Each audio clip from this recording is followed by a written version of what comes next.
Why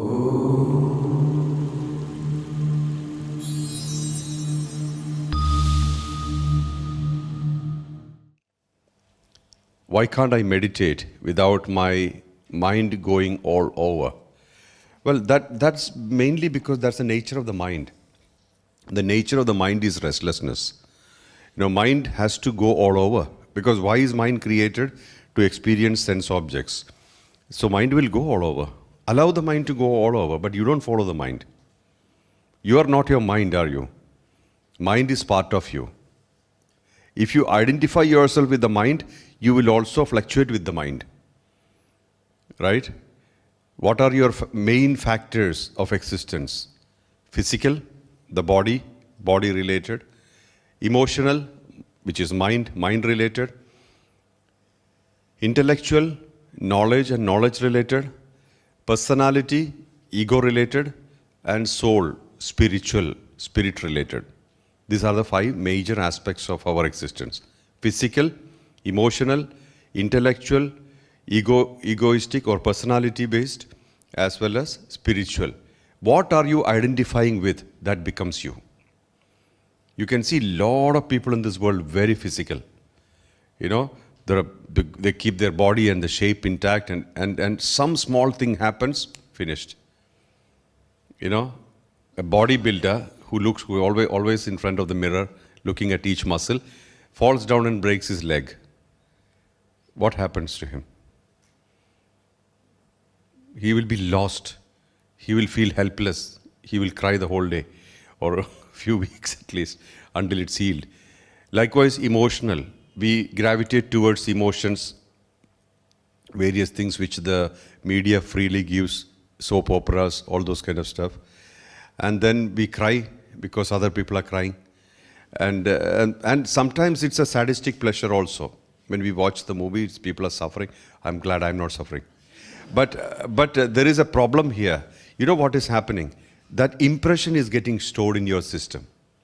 We may think it's okay, it's in the screen, other people are suffering, I'm not suffering, I'm okay. Not okay. It's not always the case. You are in a subtle level collecting the impression and storing it in your subconscious mind, in the causal layer. So what happens? They become ingredient for a reality in the future. They become ingredients for another life. So it's not always what you think. You don't have to experience everything in life. Even watching a feature film or getting involved with somebody else's matter, it can come to you. This is the karmic residual transfer. One man is suffering and you go and cry on his shoulder or ask him to cry on your shoulder. Finally, you carry all the weight and then you suffer. This happens in life. So this residual karma is getting transferred very, very quickly. So what you see, what you experience always leaves an impression. It leaves an impression. And impression never goes away without fulfillment. They sit in the causal layer until it manifests as a reality. Either as a concept which is part of your constitution, character, or it becomes a pending matter. That is why a fear about something, the root of the fear is sitting inside.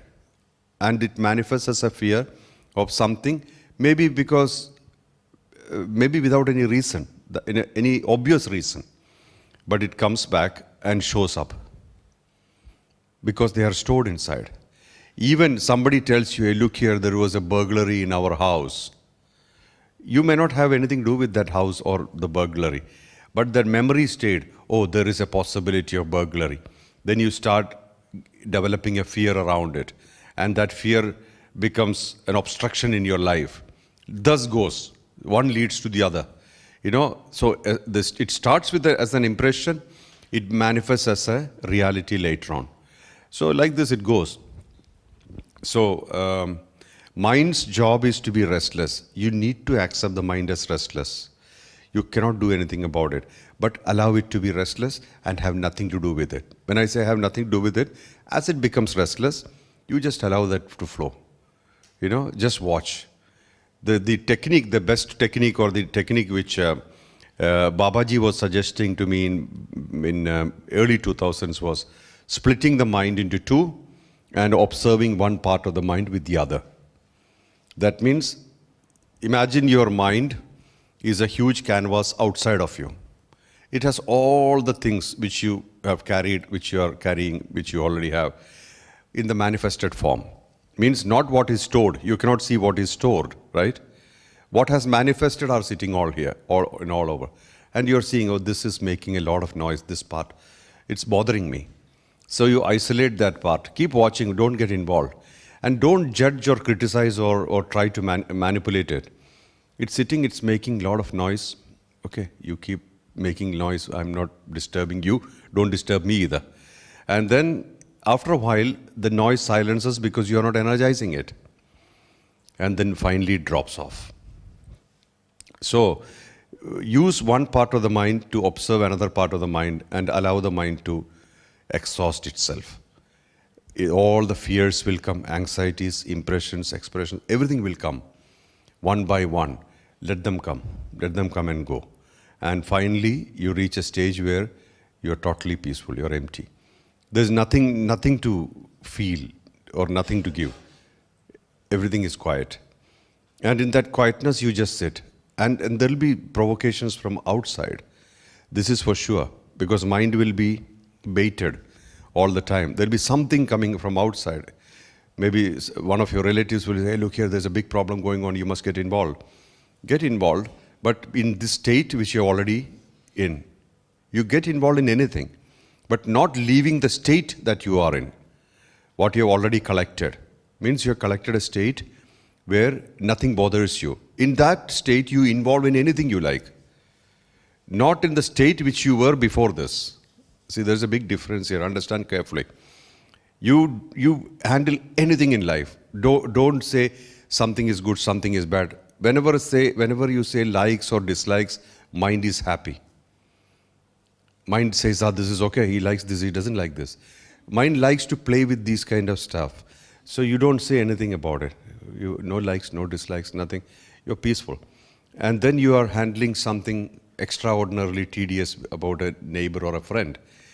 But at the same time, you will remain peaceful, so your level of clarity will be very high. You'll have high level of clarity. If you operate in that level of clarity, you can solve a problem like this. There's no big problem.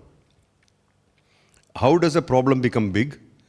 When your clarity is less. When you're approaching something without any idea or with a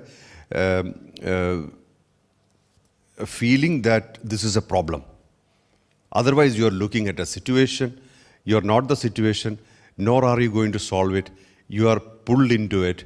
You are not creating any situation. As I told earlier, destiny creates situations for you to experience. You are not the creator of situation, are you? You are not even going to solve it. Solution happens through you. So again, you have no ownership. Thirdly, end of the day, you have an experience which you don't care anyway. Isn't it? Do you really care about the experience? If you are not involved in the problem, you get involved in the experience of it. That is what Krishna says. Leave it to me. I release you from the memories of it. So you do not have anything to do with an activity, nor the memory of it. There is no impression stored. You would not even know you were involved in it. So you become completely neutral. In that level you operate. Every day is purification. More and more will leave you. Eventually, see, the thing is, always remember, we always present ourselves as a bundle, not as a human being. A bundle of concepts, character, constitution, personality. This is how we are presenting ourselves to the world. And people recognize us with it, right? Think about yourself minus all these concepts. You could be a man or a woman. You could be born anywhere. You're not bound by a space, a time, a situation. Remove everything and ask yourself, who am I actually? Who am I actually? That's a question which is worth the answer. Don't allow the mind to answer. Experience the answer. Experience the answer. Who am I minus everything? That's you. your name doesn't matter, form doesn't matter, gender doesn't matter, social status doesn't matter. Nothing matters. Absolutely nothing matters. You become completely, or you are actually totally empty from all these thoughts. And you know what? The more thoughts dissolve, the more clarity comes to you. Thoughts are originating out of concepts or inclinations. Thoughts are dissolving. Allow the thoughts to come and go. People have opinion about people. Does it really matter? It doesn't matter. I can have any opinion about anybody, but it doesn't change anything. So there is no need for opinion. There is no need for involvement. There's no confusion. So when you get involved as empty as you can. There, the problem gets solved like that. Not as a personality which you are projecting. This is something you should understand.